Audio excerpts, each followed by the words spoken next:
The autonomy that you craved as an individual contributor can become the very thing that you deprive from your team members when you become their manager.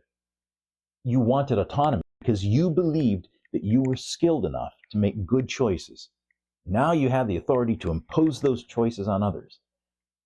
But the desire to impose those choices on your team often stems from fear and from an identity that is anchored in your old individual contributor role. Overcoming those fears depends on shifting your identity from one whose value comes from doing the work to one whose value comes from developing others. You may fear the loss of control over what your team produces.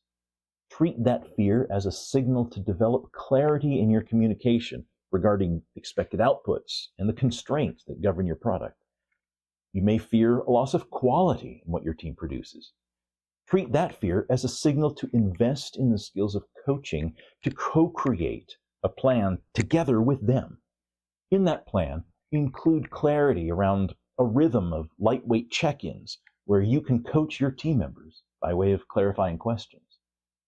You may fear a loss of velocity in the pace of your team's delivery.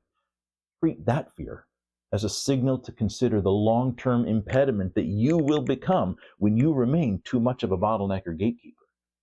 You may fear a loss of accuracy through your team's mistakes.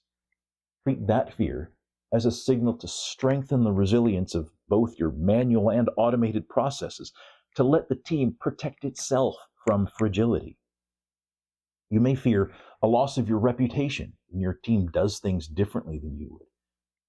Treat that fear as a signal to deliberately demonstrate trust in your team and highlight the autonomy they have to make decisions and hold responsibility for the consequences of those decisions.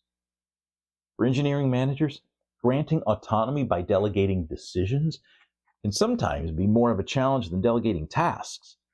If you'd like help strengthening the skills and habits that will make managing engineers feel natural to you, let's talk. Visit stevedwyer.com/talk to start the conversation.